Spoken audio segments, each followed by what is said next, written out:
যদি ওই জায়গায় যদি মসজিদ তৈরি করতে পারেন, আমি বলে দিলাম আপনাকে, আমি 1 কোটি টাকা আপনাকে দেবো। আপনাকে দেবে, সেটাও যেন আমরা একটু মিডিয়ায় দেখতে পাই। একটা আশা বাংলার 90 থেকে 100 সিট আমার পার্টিকে জিতান, হুমায়ুন কবির ঠিক করবে। বাবরি মসজিদের চত্বরে এটা করা না দরকার, এটা করাটা উচিত হচ্ছে না। ধর্মের জায়গায় রাজনীতি করবেন, এটাকে কিন্তু মেনে নেওয়া যায় না। শুভেন্দুর বিজেপি পার্টিও যদি 150-এ পৌঁছায়, তাহলে বাবরি মসজিদ করতে দেবে না। টাকা দেওয়া, তার থেকেও বড় কথা আগামী দিনে ভোটটা দিতে হবে। ভোট যদি না দেন, এই শুভেন্দুর বিজেপি পার্টিও যদি 150-এ পৌঁছায়, তাহলে বাবরি মসজিদ করতে দেবে না। দুটো কেস হলো, হাইকোর্ট পুরো বলেছে এটা সাংবিধানিক ভাবে কোনো আপত্তি নাই, উনি কোনো অসাংবিধানিক কাজ করছে না। উনি মসজিদ বানাবে, তার নাম কি রাখবে সেটা ওনাদের ব্যাপার, এ নিয়ে হস্তক্ষেপ করেনি।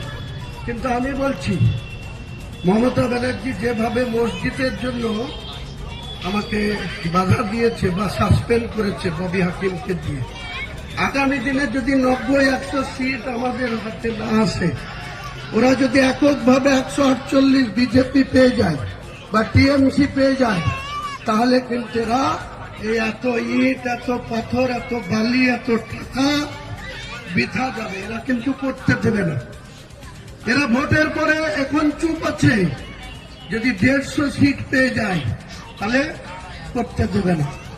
আর যদি আপনারা 90 থেকে 100 সিট আমার পার্টিকে জিতান, 90টা মুসলিম অধ্যুষিত সিট যদি আমার সঙ্গে জিতান, তাহলে বাংলার মগ্ন দেখে বসবে সেটা হুমায়ুন কবির ঠিক করবে। হুমায়ুন কবির আজকে দল গঠন করতে চাইছে 22 তারিখে। সে দল গঠন করতে পারে, তার অধিকার আছে, সংবিধান আইন আছে, তার করতে পারে, হ্যাঁ, তাতে কোনো অসুবিধে নেই। কিন্তু বাবরি মসজিদের চত্বরে এটা করা না দরকার, এটা করাটা উচিত হচ্ছে না। উনি অন্য জায়গায় একটা করুন। বাবরি মসজিদের চত্বরের মধ্যে কেন করতে যাবেন? এটাই কিন্তু আমাদের আপৃত্য। উনি ধর্মের জায়গায় এই জিনিস করতে পারেন না। হ্যাঁ, রাজনীতি যাতে না হয়, মানুষের চোখে রাজনীতির লাইন না এসে যায়। আপনি ধর্মের জায়গায় ধর্ম করুন, মসজিদ জায়গায় মসজিদ করুন, আমরা নিষেধ করি না।